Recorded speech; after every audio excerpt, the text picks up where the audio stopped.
The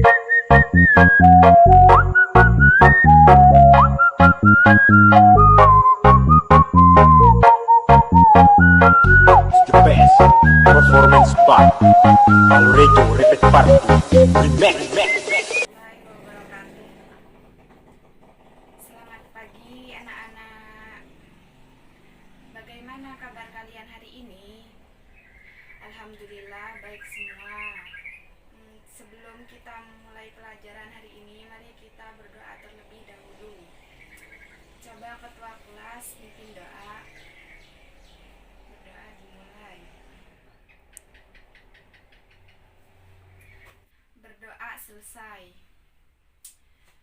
Sebelum kita mulai dengan materi, perkenalan terlebih dahulu. Nama saya Siti Aisyatun, bisa dipanggil Ibu Aisyah. Sebelum materi hari ini, apakah kalian masih ingat tentang materi minggu kemarin? Iya, minggu kemarin itu belajar tentang unsur-unsur cerita fantasi, di mana unsur-unsur cerita fantasi di sini dibagi menjadi dua, yaitu unsur ekstrinsik dan intrinsik. Unsur intrinsik sendiri di sini dibagi menjadi 7 ya. 7. Yang pertama tema, amanat, latar, tokoh dan penokohan, alur, konflik dan sudut pandang. Sedangkan yang ekstrinsik dibagi menjadi 3. Yang pertama bahasa, yang kedua latar belakang pengarang, dan yang terakhir nilai-nilai yang terkandung dalam cerita fantasi. Jadi minggu kemarin kita sudah belajar tentang unsur-unsur cerita fantasi, dan sekarang kita akan belajar tentang struktur dan kebahasaan cerita fantasi. Struktur di sini dibagi menjadi 3, yaitu orientasi, komplikasi, dan resolusi. Ada yang tahu apa itu orientasi? Orientasi itu berisi tentang pengenalan latar, tokoh, serta konflik yang dapat dikembangkan dengan deskripsi latar, pengenalan tokoh, dan pengenalan konflik.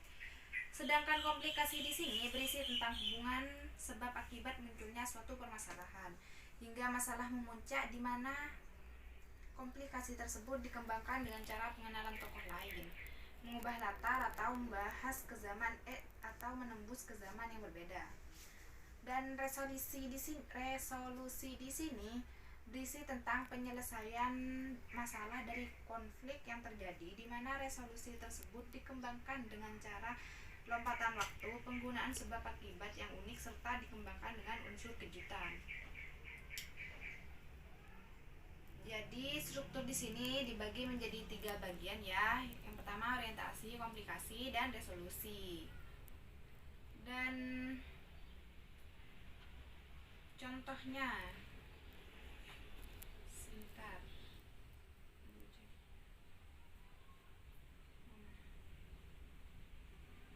Contohnya bisa kalian lihat di buku kalian ya, di buku paket atau buku LKS kalian masing-masing, ada di bagian bukunya. Sedangkan yang kebahasaan di sini terdapat 6 ciri-ciri kebahasaan. 6 ciri-ciri kebahasaan dalam cerita fantasi, yaitu yang pertama penggunaan kata ganti dan nama orang sebagai sudut pandang penceritaan.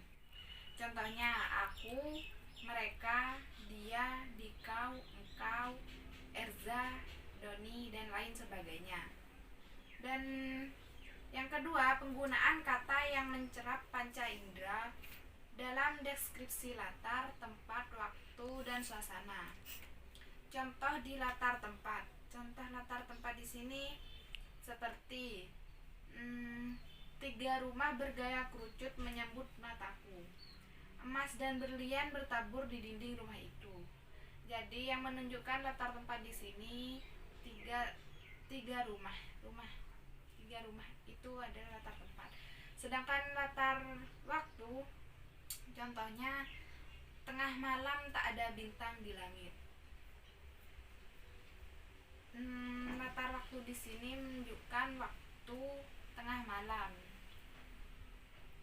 Jadi waktunya itu tengah malam. Sedangkan latar suasana, contohnya seperti setetes air mata pun jatuh dari wajah sang ratu. Tak sepatah kata pun terdengar dari bibirnya. Kamar yang megah ini terasa sunyi dan penuh kesedihan. Suasananya di sini sunyi. Suasana pada kamar ini yaitu sunyi dan penuh dengan kesedihan. Dan yang ketiga, menggunakan pilihan kata dengan makna kias dan makna khusus. Contoh dari menggunakan pilihan kata dengan makna kias dan makna khusus, yaitu contohnya alien itu berhidung mancung. Dengan hidungnya yang menjulang, ia mengendus sekeliling. Jadi pilihan kata makna kias dan makna khusus. Makna khususnya itu hidung. Maksudnya dari mancung, hidung yang mancung itu. Yang keempat, kata sambung penanda urutan waktu. Kata sambung penanda urutan waktu, setelah itu, kemudian, sementara itu, bersamaan dengan itu, tiba-tiba, ketika, sebelum, dan sebagainya. Penggunaan kata sambung urutan waktu untuk menandakan datangnya tokoh lain atau perubahan latar, baik latar suasana, waktu, dan tempat. Contoh, 2 tahun kemudian, Martha telah sampai di planet Mars dan bertemu dengan Tatao. Dan yang kelima, penggunaan kata atau ungkapan keterkejutan. Berfungsi untuk menggerakkan cerita atau memulai masalah. Contohnya, tiba-tiba seorang alien yang berukuran lebih besar datang. Jadi penggunaan kata atau ungkapan keterkejutan di sini itu menggerakkan cerita atau memulai masalah. Jadi, tiba-tiba seperti itu. Dan yang keenam, penggunaan dialog atau kalimat langsung dalam cerita.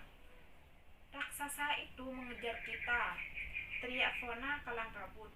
Aku ternganga mendengar perkataan Fona. Aku segera berlari. Mungkin ada yang mau ditanyakan. Kalau tidak ada, Ibu akhiri pelajaran hari ini. Mohon maaf jika ada kesalahan kata dari Ibu. Kurang lebihnya Ibu mohon maaf, dan jangan lupa ketemu minggu depan, dan jangan lupa kerjakan soal yang Ibu berikan. Ibu akhiri pelajaran hari ini. Sebelumnya kita membaca doa terlebih dahulu. Selesai. Wassalamualaikum warahmatullahi wabarakatuh.